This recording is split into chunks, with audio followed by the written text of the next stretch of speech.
தினகரன் கடுமையான குற்றச்சாட்டுகளை பாஜக தலைவர் மேல வைக்கிறாரு. எப்படி பாக்குறீங்க? என்ன நடக்குது?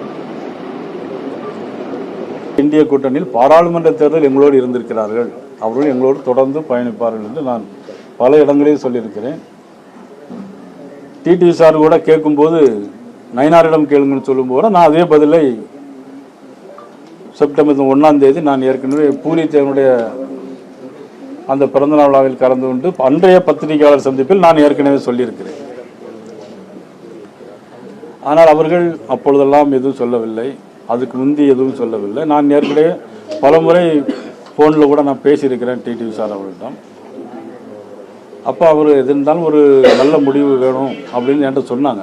நான் ஃப்ராங்காக சொல்கிறேன். ஏன்னா அரசியல் உள்நோக்கமோ எனக்கு அரசியலில் இன்னும் பெரிய இதாக வரணும், என்ன பெருசாக நினைக்கணுங்கிறதுக்காக நான் எதுவுமே நான் சொல்லலை, பேசியிருக்கேன். அப்போ சீக்கிரமாக எல்லாம் நல்ல முடிவு பண்ணுங்கன்னு சார் பல முறை நான் பேசியிருக்கிறேன் ஃபோன்லேயும். பெரும்பிடுகு முத்தரையருடைய நினைவு நாள் வரும்போதும் கூடவே நின்று பார்த்துருக்கோம், பேசியிருக்கோம். திருச்சியில் தினமலருடைய நிறுவனர் அந்த முதலாளி வீட்டிலுடைய ஒரு 60வது நிகழ்ச்சியிலும் நான் கூட இருந்து பேசியிருக்கேன், சந்திச்சிருக்கிறேன். அப்பொழுதெல்லாம் மதிப்புக்குரிய டிடிவி சார் எதுவுமே கருத்து எதுவுமே சொல்லலை. ஆனால் திடீர்னு பார்த்தீங்கன்னா இப்போ நயினார் தான் காரணம், அவர் முன்னாள் மாநில தலைவர் கூட இபிஎஸ் முதலமைச்சர் இல்லை அப்படின்னு சொல்லலாம். ஆனால் திருநெல்வேலி நடந்த உங்கள் எல்லாருக்கும் தெரியும், நீங்கள் எல்லாருமே சாட்சி. திருநெல்வேலியில் நடந்த 5 பாராளுமன்றத்தினுடைய பூத் கமிட்டி மாநாட்டில் மாண்பு உள்துறை அமைச்சர் அமித்ஷா அவர்களுடைய முன்னிலையிலே எங்களுடைய முன்னாள் மாநில தலைவர் அண்ணன் இபிஎஸ் அவர்கள் முதலமைச்சராக வேண்டும், கடுமையாக உழைக்க வேண்டும். காரணம் இன்னைக்கு 20க்கு 25, 30% மேலே வாக்குகள் வைத்திருக்கிறது பெரிய கட்சி.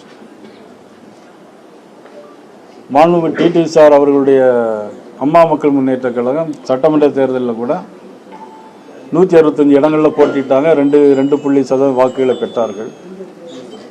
சிறிய கட்சி பெரிய கட்சி என்பது முக்கியமல்ல, கூட்டணி தான் முக்கியம். அதனுடைய அடிப்படையில் தொடர்ந்து இருக்கிறார்கள் அப்படின்னு சொல்லி நான் எல்லா இதிலும் பேசிட்டு தான் இருந்தேன்.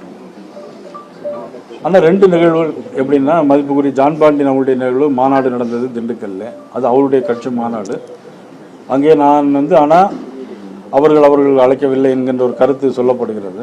அதே மாதிரி திரு ஜி.கே. வாசன் அவருடைய அந்த அழைக்கவில்லை என்று சொல்கிறார்கள். அதுவும் அவருடைய கட்சி. இது இருந்தால் கூட நான் காரணம் என்பது சொல்வது எந்த